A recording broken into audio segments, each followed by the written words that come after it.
नमस्कार दोस्तों, स्वागत है आप सभी का हमारे हिंदी यूट्यूब चैनल हिंदी चर्चा विद गुंजन में। दोस्तों, आज हम आप सभी के समक्ष उपस्थित हैं एक नया पाठ लेकर के। और यह नया पाठ जो है बिहार बोर्ड में चल रही पाठ्यपुस्तक किसलय से लिया गया है, जो कि कक्षा 8 की पुस्तक है, भाग 3। ठीक है, इसे हम लेकर के आए हैं आप सभी के समक्ष। और ये जो बीपीएससी की तैयारी कर रहे हैं, शिक्षक बनने के लिए अभ्यर्थी, जो उच्च माध्यमिक विद्यालय की तैयारी कर रहे हैं, उन सभी के लिए बहुत महत्वपूर्ण है। साथ ही साथ जो छात्र छात्राएँ कक्षा 8 में पढ़ रही हैं, उनके लिए भी महत्वपूर्ण है। और जो छात्र छात्राएँ उर्दू विषय लेकर के पढ़ाई करती हैं और कक्षा 10 में हैं, और हिंदी के रूप में जो एक विषय होता है इनका, सभी के लिए ये बहुत महत्वपूर्ण है। ठीक है, तो आइए देखते हैं हम कौन सा नया पाठ लेकर आए हैं आप सभी के लिए। और वीडियो शुरू करने से पहले आप सभी से गुजारिश है कि वीडियो को पूरा ज़रूर देखें। यदि आप मेरे चैनल पर नए हैं तो चैनल को सब्सक्राइब करना ना भूलें, जिससे सबसे पहले आपको नोटिफिकेशन प्राप्त हो सके। दोस्तों, अभी तक ये कई सारे वीडियो अपलोड हो चुके हैं, आप लोग जा कर के मेरे चैनल पर देख सकते हैं प्लेलिस्ट में। पहला ये अपलोड हो चुका है, तू जिंदा है, शंकर सैलान जी की कविता। उसके बाद ईदगाह भी अपलोड हो चुकी है। और उसके बाद है कर्मवीर, ये भी कविता थी। और है हरिऔध जी की, इसका भी वीडियो अपलोड है, आप लोग देख सकते हैं। आज हम यहाँ पर देखने जा रहे हैं पाठ 4, बाल गोविंद भगत। ये पाठ का नाम है। ये रेखा चित्र विधा है रामवृक्ष बेनीपुरी की। ठीक है, आइए देखते हैं पाठ।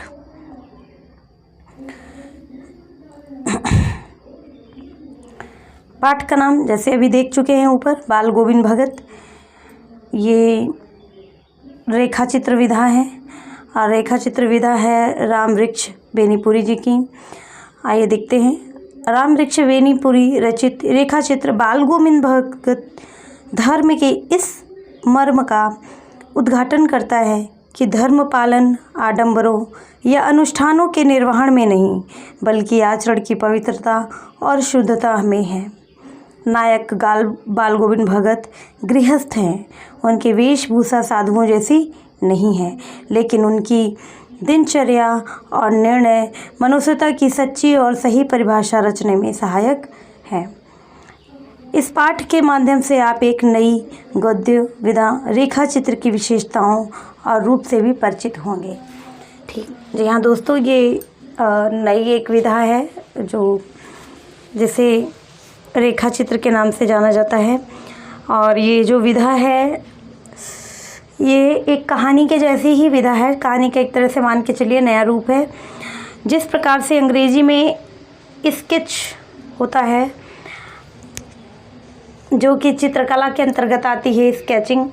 और स्केचिंग के अंतर्गत हम रेखाओं के माध्यम से एक नई छवि तैयार करते हैं, रेखाओं के माध्यम से, जिसमें रंग नहीं भरने होते हैं, रंग का कोई उपयोग नहीं है, वहाँ सिर्फ रेखाओं के माध्यम से ही हम कोई नई छवि तैयार कर देते हैं। उसी प्रकार इस विधा के अंतर्गत भी हम शब्दों के माध्यम से एक चित्र खींचते हैं। ठीक है, अगर इसे हम शब्द चित्र भी कहें तो कुछ गलत नहीं होगा रेखा चित्र को। और जो रामवृक्ष बेनीपुरी जी हैं, इनका जो रेखा चित्र के क्षेत्र में बहुत अग्रणी भूमिका इनकी रही है, बहुत चर्चित नाम है इनका रेखा चित्र विधा के अंतर्गत। और जो यहाँ पर जिस रेखा चित्र की जी 4-5 प्रकार होते हैं रेखा चित्र के, उसमें यह जो यहाँ पर जो प्रस्तुत है विधा रेखा चित्र, संस्मरणात्मक रेखा चित्र पढ़ रहे हैं। ठीक है, संस्मरणात्मक रेखा चित्र पढ़ेंगे। आइए देखते हैं पाठ। और यह पाठ में पहले ही बताया जा चुका है कि एक बाल गोविंद भगत नाम के व्यक्ति हैं, जिनके बारे में यहाँ बताया गया है। वह जो है झूठे आडंबरों में नहीं पड़ते हैं, झूठी आडंबरों के धारण नहीं करते हैं, बल्कि वह अपने अंदर अच्छे आचरणों का धारण करते हैं, पवित्रता और शुद्धता के साथ अपने जीवन को व्यतीत करते हैं।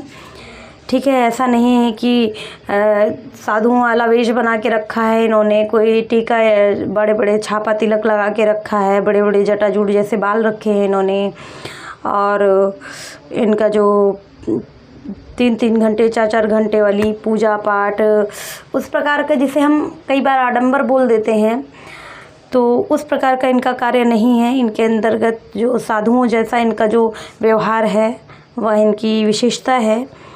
ठीक है, आइए देखते हैं आगे पूरा डिटेल में बाल गोविंद भगत के बारे में देखते हैं। बाल गोविंद भगत मझौले कद के गोरे चिट्टे आदमी थे, 60 के ऊपर के ही होंगे। बाल पक गए थे, लंबी दाढ़ी या जटाजूट तो नहीं रखते थे, किंतु हमेशा उनका चेहरा सफ़ेद बालों से ही जगमग किए रहता।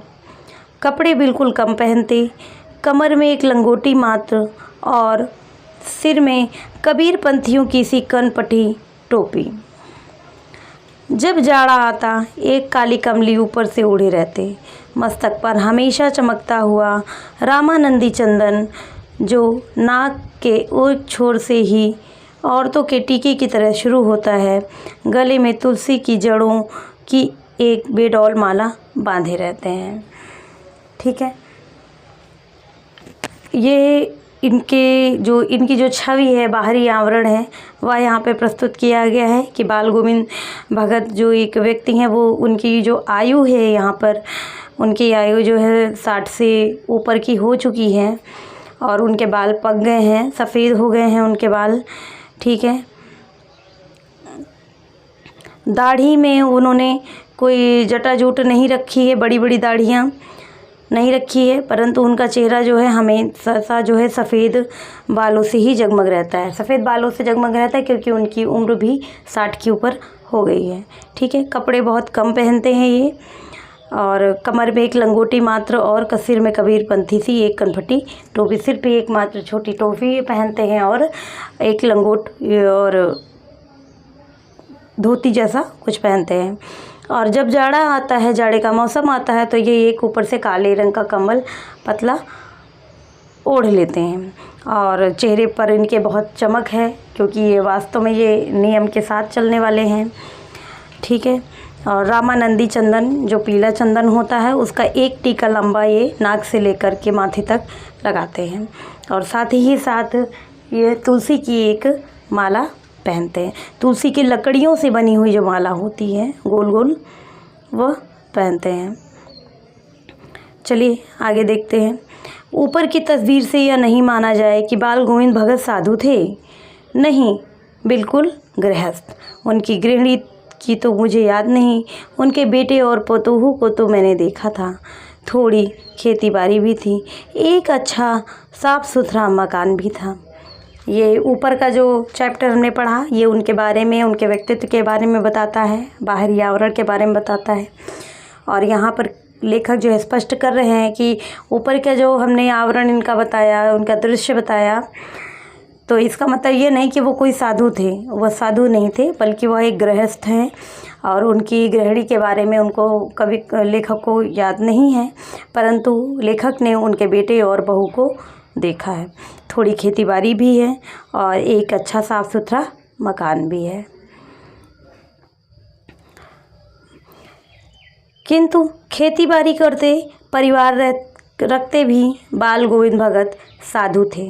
साधु की सब परिभाषाओं में खरे उतरने वाले। साधु का मतलब होता है दोस्तों सज्जन। ठीक है, साधु का मतलब होता है और सज्जन। तो यहाँ पर लेखक यही बता रहे हैं कि बाल गोविंद जो है साधु तो नहीं थे, लेकिन अगर साधु की परिभाषा की बात करें यानी सज्जनता की बात करें तो यह उसमें खरे उतरने वाले व्यक्ति थे। कबीर को साहब मानते थे, उन्हीं के गीतों को गाते, उन्हीं के आदेशों पर चलते, कभी झूठ नहीं बोलते, खरा व्यवहार रखते, किसी से भी दो टूक बात करने में संकोच नहीं करते, न किसी से खामखा झगड़ा मोल लेते, किसी की चीज़ नहीं छूते, न बिना पूछे व्यवहार में लाते। इस नियम को कभी कभी इतनी बारीकी तक ले जाते कि लोगों को कुतूहल होता। कभी वह दूसरे के खेत में शौच के लिए भी नहीं बैठते। वह गृहस्थ, लेकिन उनकी सब चीज़ साहब की थी। जो कुछ खेत में पैदा होता सिर पर लाद कर पहले उसे साहब के दरबार में ले जाते, जो उनके घर से 4 कोस दूर पर था। एक कबीरपंथी मठ से मतलब वह दरबार में भेंट के रूप में रख लिया जाता और प्रसाद रूप में जो उन्हें मिलता उसे वे घर लेकर आते और उसी से गुजारा अपना चलाते थे। ठीक है दोस्तों, कबीर को मानते थे, कबीर के जो है महत्व को समझते थे, कबीर के विचार को मानते थे और कबीर को ये साहब के रूप में मानते थे। अपने साहब का मतलब एक देवता के रूप में ये उन्हें मानते थे। उन्हीं के आदर्शों पर बताए मार्गों पर चलने का ये प्रयास करते थे।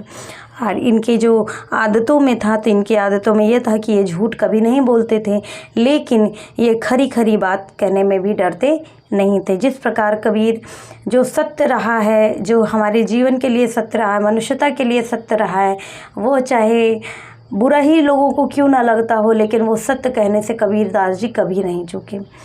और आज भी यही कारण है कि कबीरदास की जितने भी दोहे हैं आज भी वह उतने ही सटीक बैठते हैं। फिर आगे देखते हैं कि ये कभी किसी से खामखा झगड़ा भी मोल नहीं लेते, किसी की चीज़ को छूते भी नहीं हैं बिना पूछे। ऐसा नहीं है कि बिना सामने वाले से बिना पूछे उसका कोई भी सामान या प्रयोग में लाएं। और यह अपने नियम के प्रति बहुत तटस्थ थे। कभी वह दूसरों के खेत में शौच के लिए भी नहीं बैठते। वह गृहस्थ, लेकिन उनकी चीज़ सब साहब की थी। उनके खेत में जो कुछ भी होता उनको ये लगता कि जो कुछ है, जो आज हम जो कुछ है मेरे खेत में जो कुछ भी पैदा हो रहा वह साहब के कृपा दृष्टि है। और इसीलिए वह जो भी पैदा होता था सबसे पहले ले करके जाते थे साहब के दरबार में। साहब कौन? कबीरदास जी के, जो उनका कबीरपंथी, जो कबीर को मानने वाले जो हैं उनके जो मठ हैं उसमें ले जा कर के वो दे दिया करते थे। और उसके बाद उन्हें प्रसाद के रूप में कुछ मात्रा में चीज़ें वापस हो जाती थी और उसी से वह अपना गुजारा चलाते थे। चलिए देखते हैं आगे। इन सब के ऊपर मैं तो मुग्ध था, उनके मधुर गान पर जो सदा सर्वदा ही सुनने को मिलते। कबीर के वे सीधे साधे पद जो उनके कंठ से निकलकर सजीव हो उठते। आषाढ़ की रिमझिम है, समूचा गांव खेतों में उतर पड़ा है। कहीं हल चल रहे हैं, कहीं रोपनी हो रही है। धान के पानी भरे खेतों में बच्चे उछल रहे हैं, औरतें कलेवा लेकर मेड़ पर बैठी हैं। आसमान बादल से घिरा, धूप का नाम नहीं, ठंडी पुरवाई चल रही।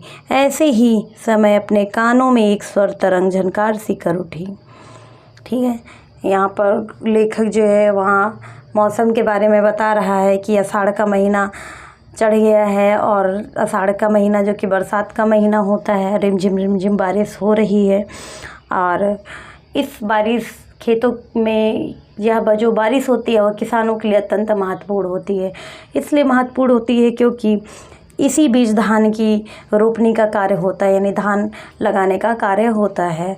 पेड़ उखाड़ करके लोग रोपनी का कार्य करते हैं और धान के पानी में बच्चे भी उछल कूद किया करते हैं, क्योंकि पूरा परिवार ही खेतों में पहुंच चुका होता है खेती बाड़ी के लिए। और औरतें जो है खाना बनाकर सुबह का कलावा लेकर, जो सुबह का भोजन होता है दोस्तों उसे कलावा कहा जाता है, और कलावा लेकर के वो मेड़ पर बैठी होती हैं। कलेवा जिसको बोलते हैं, सुबह का भोजन, ठीक है, इसे कलेवा कहते हैं। मेड़ पर बैठी हुई हैं ताकि काम कैसे भी थोड़ा सा कुछ आराम मिले और भोजन दिया जाए। आसमान से घिरा, धूप का नाम नहीं, आसमान बादल से घिरा हुआ है, क्योंकि बरसात का मौसम है तो धूप नहीं होगी, ठंडी ठंडी हवा चल रही है। ऐसे ही समय में अपने कानों में एक स्वर तरंग झनकार सी उठी। यह क्या है? यह कौन है? यह पूछना ना पड़ेगा। बाल गोविंद भगत समूचा शरीर कीचड़ में लिथेड़े अपने खेत में रोपनी कर रहे हैं। बाल गोविंद भगत जी भगत जी, जिसकी उम्र लगभग 60 के ऊपर हो गई है, वो भी देखिए अपने कार्य में लगे हुए हैं, रोपनी का काम कर रहे हैं, खेत में कीचड़ में लथपथ है वो। उनकी उंगली एक एक धान के पौधे को पंक्तिबद्ध खेत में बिठा रही है। आप लोगों ने देखा होगा जब खेत में धान लगाया जाता है तो दो दो पेड़, एक एक पेड़ जो है लाइन से लगाए जाते हैं। उसी प्रकार यहाँ बाल गोविंद जी भी पेड़ लगा रहे हैं, रोपनी का काम कर रहे हैं। और साथ ही में उनका कद एक एक शब्द को संगीत से जीने को चढ़ाकर कुछ को स्वर्ग की ओर भेज रहा है और कुछ को इस पृथ्वी की मिट्टी पर खड़े लोगों के कानों की ओर। जब रोपनी होता है तो दोस्तों, महिलाएं हों या पुरुष, प्रसन्न होकर, खुश होकर एक गीत गाते हैं। खेती बाड़ी का गीत होता है, रोपनी का गीत होता है, उसे गाते हैं। और ऐसा माना जाता है कि वो समय ऐसा होता है किसान अधिक प्रसन्न होता है। एक तो भगवान बारिश कर रहे होते हैं, दूसरा एक आशा के साथ, एक उम्मीद के साथ वह अपने खेत में अनाज बोने का कार्य कर रहा है, क्योंकि आशा ये है कि आने वाले समय में बहुत सारा अनाज पैदा होगा। ठीक है, इसीलिए वह प्रसन्न मुद्रा में खुश होकर के रोपनी का कार्य करते समय गीत गाए जाते हैं। और ऐसा ही गीत यहाँ पर बाल गोविंद भगत भी गा रहे हैं। बच्चे खेलते हुए झूम उठते हैं, मेड़ पर खड़ी औरतों के होंठ काँप उठते हैं, वे गुनगुनाने लगती हैं। इतना सुरीला भगत जी गा रहे हैं कि महिलाओं का भी मन कर रहा है गाने का, और साथ ही साथ वो भी दोहरा रही हैं गीत को। ठीक है, हलवाओं के पैर ताल से उठने लगते हैं, रोपनी करने वालों की उंगलियां एक अजीब क्रम में चलने लगती हैं। बाल गोविंद भगत का यह संगीत है या जादू। बिल्कुल, जब कोई गीत बहुत सुंदर होता है और वहाँ पर काफ़ी लोग उस संगीत को पसंद करने लगते हैं, उस गीत को पसंद करने लगते हैं और वो बहुत ही कर्णप्रिय होता है, तो अजीब हरकतें, किसी की उंगलियां चलने लगती हैं तो किसी के पैर स्वयं ताल के रूप में बजने लगते हैं। ठीक है, किसी के होंठ खुद ही गुनगुनाने लगते हैं गीत। यह संगीत का ही तो जादू होता है। ठीक है, यहाँ पर कवि ने ऐसा वर्णन किया है। भादों की वहाँ अंधेरी रतियाँ, अभी थोड़ी ही देर पहले मूसलाधार वर्षा खत्म हुई है। बादलों की गरज, बिजली की तड़प में आपने कुछ नहीं सुना हो, किंतु अब झिल्ली को झनकार या दादरों की टर बाल गोविंद भगत के संगीत को अपने कोलाहल में डुबो नहीं सकती।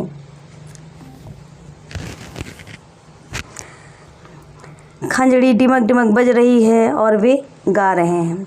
भादों का महीना है, क्योंकि आषाढ़ का महीने का वर्णन इन्होंने ऊपर किया, उसके बाद सावन निकल गया, भादों का महीना चल रहा है और बहुत ही मूसलाधार बारिश का महीना होता है ये। ठीक है, और बारिश अभी ख़त्म हुई है थोड़ी देर पहले। बादलों की गरज और बिजली की तड़प हो रही है, किंतु इस बीच जो है झिल्ली को झनकार या दादरू मतलब मेढकों की टर की आवाज़ आ रही है।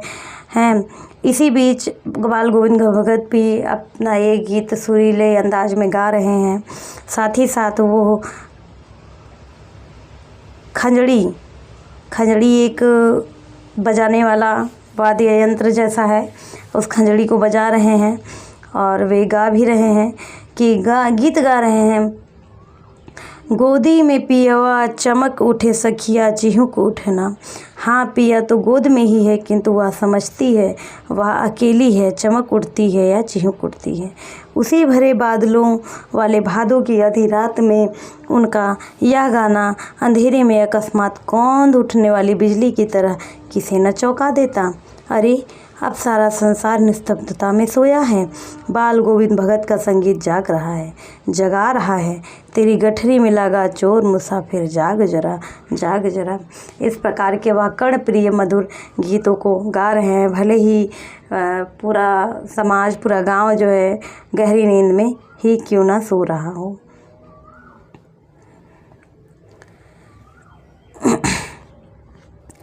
कार्तिक आया नहीं कि बाल गोविंद भगत की प्रभातियाँ शुरू हुई।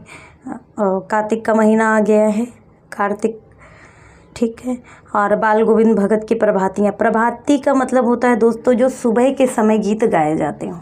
ठीक है, प्रभाती का मतलब यही होता है।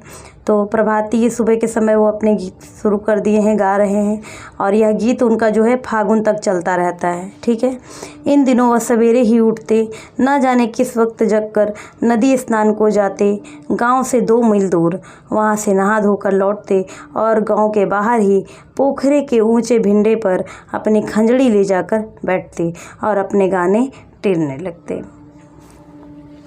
बहुत सुबह सुबह ही उड़ जाते थे, यह भी नहीं पता कि वो किस वक्त उड़ जाते थे, क्योंकि लोग सो रहे होते थे। और नदी स्नान करने के बाद वो नहा धोकर जब लौटते थे इतनी दूर से, तो पोखर के पास, तालाब के पास ऊंचाई वाले स्थान पर वो बैठ जाते थे और अपने गाने को गाने लगते थे। मैं शुरू से ही देर तक सोने वाला हूँ, किंतु एक दिन माघ की उस किटकिटाने वाली भोर में भी उनका संगीत मुझे पोखरे पर ले गया। लेखक कह रहा है कि मैं सुबह हमेशा से मैं देर से सो करके उठने वाला व्यक्ति था, परंतु एक दिन माघ की ठंड थी, किटकिटाने वाली ठंड होती है माघ में, जैसे जनवरी का महीना होता है माघ में, और जनवरी की ठंड अपनी चरम पर होती है। और फिर भी लेखक कह रहे हैं कि इस समय में भी, इतनी ठंड में भी उनके संगीत ने मुझे जगा दिया, और जगाने के बाद मैं उनके संगीत सुनते सुनते उसी की ओर बढ़ता चला गया। उसी पोखर के किनारे मैं भी पहुंच गया। अभी आसमान के तारों के दीपक बुझे नहीं थे। हाँ, पूरब में लोही लग गई थी, जिसकी लालिमा को शुक्र तारा और बढ़ा रहा था, क्योंकि अभी काफ़ी अंधेरा था और आसमान में अभी भी तारे टिमटिमा रहे थे, लेकिन फिर भी पूरब दिशा में थोड़ा थोड़ा लालिमा नज़र आने लगी थी। सूर्य देवता प्रकट होने की चेष्टा में लगे हैं। ठीक है।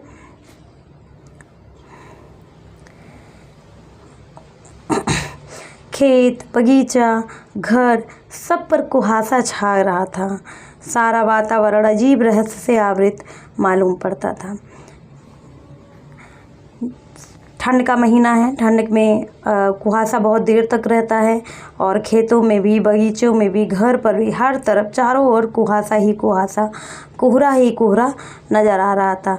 और सारा वातावरण जैसा लगता था किसी एक अजीब सा अदृश्य हो गया हो, है ना, एक रहस्य में छुप गया हो, क्योंकि चारों तरफ धुंध ही धुंध नज़र आती है। उस समय रहस्यमय वातावरण में एक कुश की चटाई पर पूरब मुँह काली कमली ओढ़े बाल गोविंद भगत अपनी खंजड़ी लिए बैठे थे। यानी ऐसे मौसम में भी, जब चारों ओर धुंध ही धुंध हो, उस मौसम में भी कुश एक पेड़ होता है जंगली घास के रूप में, और उसको शुभ माना जाता है, और उस कुश की चटाई पर वह मुँह पूरब की दिशा में मुंह किए बैठे हैं, काली कमली ओढ़े हैं बाल गोविंद भगत अपनी खंजड़ी लिए बैठ करके गीत गाने की चेष्टा कर रहे हैं। उनके मुंह से शब्दों का तांता लगा था, उनकी अंगुलियां खंजड़ी पर लगातार चल रही थी। शब्दों का तांता का मतलब वह लगातार गीत गा रहे थे और खंजड़ी अपने बजा रहे थे, उंगलियां उनकी खंजड़ी पर चल रही थी। गाते गाते इतने मस्त हो जाते, इतने सुरूर में आ जाते, उत्तेजित हो उठते कि मालूम होता अब खड़े हो जाएंगे। और गाने के समय वह इतना उसी में, गीत में अपने डूब जाते थे, अपनी कला में इतने रम जाते थे कि लगता था कि वह अभी खड़े हो जाएंगे। कमली तो बार बार सिर से नीचे सरक जाती। मैं जाड़े से कपकपा रहा था, किंतु तारे की छाँव में भी उनके मस्तक से श्रम बिंदु जब तक चमक ही जुड़ते। लेखक बता रहा है कमली तो बार बार उनके सिर से नीचे सरक ही जा रही थी, और हम जो है जाड़े में भी, जाड़े का मौसम है तो जाड़े में कपकपाहट होगी ही, जाहिर सी बात है। लेकिन इतनी सुबह की ठंड में जहाँ तारे ही अभी नज़र आ रहे हैं, अभी उजाला नहीं हुआ है, उस समय भी उनके गीत गाने के श्रम से, जब गीत गाते हैं तो एनर्जी लॉस होती है दोस्तों, और एनर्जी लॉस होने के कारण ही उनके माथे पर भी इतनी समय पसीने की बूंदें दिखाई दे रही हैं, और बीच बीच में पसीने की बूंदें उभर आ रही थीं। उसकी चमक उनके चेहरे पर, उनके मस्तक पर साफ नज़र आ रही थी। गर्मियों में उनकी संध्या उमस भरी शाम को भी शीतल कर देती। अपने घर के आंगन में वे आसन जमा बैठते और गांव में उनके कुछ प्रेमी भी जुट जाते। खंजड़ियों और करतालों की भरमार हो जाती। एक पद बाल गोविंद भगत कह जाते। उनकी प्रेमी मंडली उसे शाम के समय का जो गीत गाया जाता है संध्या गीत होता है, और उमस भरी गर्मी का मौसम है तो उमस भरी शाम को शीतल कर देती थी, क्योंकि वह गाते इतना सुमधुर थी कि उनकी गीत में ही मधुरता और शीतलता नज़र आती थी। और अपने घर के आंगन में भी अपना वो आसन जमा करके शाम के समय वो गीत गाया करते थे, और बहुत अच्छा सा माहौल बन जाता था, क्योंकि कई सारे और उनके जो गीत को पसंद करने वाले थे, सुनने वाले लोग थे, उनके साथ साथ गुनगुनाने वाले लोग थे, वो भी आकर के बैठ जाते थे और साथ ही साथ सब गाते और बजाते रहते थे। उनकी प्रेमी मंडली उसे दोहराती तिहराती, धीरे धीरे स्वर ऊंचा होने लगता, एक निश्चित ताल एक निश्चित गति से। उस ताल स्वर के चढ़ाव के साथ श्रोताओं के मन भी ऊपर उठने लगते। धीरे धीरे तन मन पर हावी हो जाता। होते होते एक क्षण ऐसा आता कि बीच में खंजड़ी लिए बाल गोविंद भगत नाच रहे हैं और उनके साथ ही सबके तन और मन नृत्यशील हो उठते हैं। सारा आंगन नृत्य और संगीत से ओतप्रोत है। यहाँ पर लेखक बता रहे हैं कि जब वो गीत गाते थे, उनके गीत को पसंद करने वाले लोग और उनके साथ उसे गाने वाले लोग, श्रोता, और साथ साथ उनको जिसको गुनगुनाना पसंद आ रहा था वो भी गा रहे थे, और साथ साथ जब गाते थे तालियां बजा बजा कर गाते थे, खजड़ी बजा बजा के गाया जाता था, तो स्वर बहुत तेज हो जाता था और सभी उस स्वर में, उस गीत में एकदम मगन हो जाते थे। और उसी मगन होने के बीच बीच में ही बाल गोविंद खड़े होकर के नाचने भी लगते थे और पूरा आंगन एकदम गाने, नृत्य और संगीत से ओतप्रोत हो जाता था। बाल गोविंद भगत की संगीत साधना का चरम उत्कर्ष उस दिन देखा गया जिस दिन उनका बेटा मरा। इकलौता बेटा था वह, कुछ सुस्त और बोदा सा था, किंतु इसी कारण बाल गोविंद भगत उसे और भी मानते। उनकी समझ में ऐसे आदमियों पर ही ज़्यादा नज़र रखनी चाहिए या प्यार करना चाहिए, क्योंकि ये निगरानी और मोहब्बत के ज़्यादातर हकदार होते हैं। बड़ी साध से उसकी शादी कराई थी, पतोहू बड़ी ही सुभग और सुशील मिली थी। यहाँ पर थोड़ा सा लेखक ने दुखी माहौल बनाया है। उन्होंने बताया है कि उनकी संगीत साधना उस दिन चरम उत्कर्ष पर थी जिस दिन उनका इकलौता बेटा मर गया था। वह बहुत सीधा, सुस्त और थोड़ा सा जिसको बोलेंगे थोड़ा सा मंद सा था, सुस्त बच्चा था, किंतु इसी कारण बाल गोविंद भगत उसे और भी ज़्यादा प्यार करते थे, क्योंकि बाल गोविंद भगत का यह ऐसा मानना है कि जो बच्चे थोड़ा सुस्त होते हैं, सीधे होते हैं या थोड़े से मंद होते हैं, उन पर और भी ज़्यादा निगरानी करनी चाहिए, उन पर और भी ज़्यादा प्यार करना चाहिए, क्योंकि वो और भी ज़्यादा प्यार और निगरानी के हकदार होते हैं, क्योंकि वो देख रेख की उनको ज़्यादा ज़रूरत पड़ती है। उनको डांट फटकार की कोशिश नहीं करनी चाहिए, उनसे डांट फटकार से बातें करने का प्रयास कम करना चाहिए। और उन्होंने अपने बेटे की शादी भी कर दी थी और उनकी जो बहू आई थी वो बहुत ही सुशील और शुभग थी, संस्कारी थी। घर की पूरी प्रबंधिका बनकर भगत को बहुत कुछ दुनियादारी से निवृत्त कर दिया था उसने। उनकी बहू जब से आई थी तब से गोविंद भगत काफ़ी घरेलू जिम्मेदारियों से काफ़ी उड़ेड़ हो चुके थे, क्योंकि सारी जिम्मेदारी उनकी पतोहू, उनकी बहू ने संभाल ली थी। उनका बेटा बीमार है, इसकी खबर रखने की लोगों को कहाँ फुर्सत, किंतु मौत तो अपनी ओर सबका ध्यान खींच ही रखती है। हमने सुना बाल गोविंद भगत का बेटा मर गया। उनका बेटा काफ़ी समय से बीमार था, परंतु इस बारे में किसी से इतना कोई मतलब नहीं रहता था। लोगों का अपना दिनचर्या है, अपने हिसाब से अपना जीवन जीते थे, कोई इस बात पर इतना विशेष ध्यान नहीं देता था।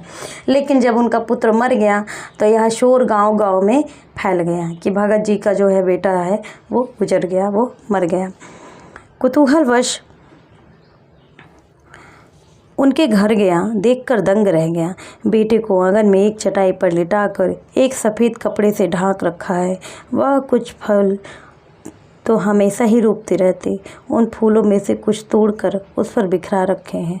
फूल और तुलसी दल भी सिरहाने पर एक चिराग जला रखा है और उसके सामने ज़मीन पर ही आसन जमाए गीत गाए जा रहे हैं। वही पुराना स्वर, वही पुरानी तल्लीनता।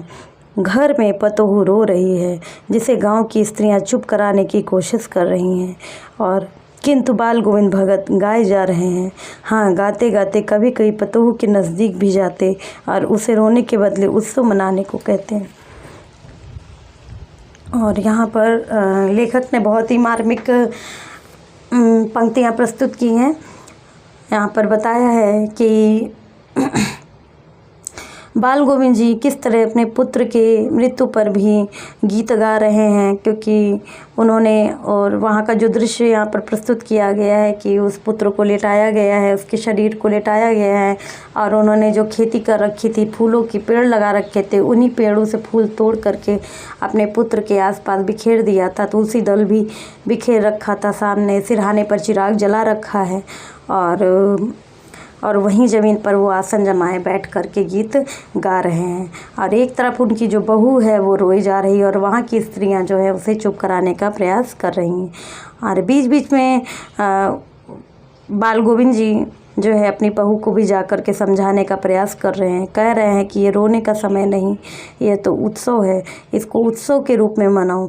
आत्मा परमात्मा के पास चली गई, विरहिणी अपनी प्रेमी से जा मिली, भला इससे बढ़कर आनंद की कौन बात।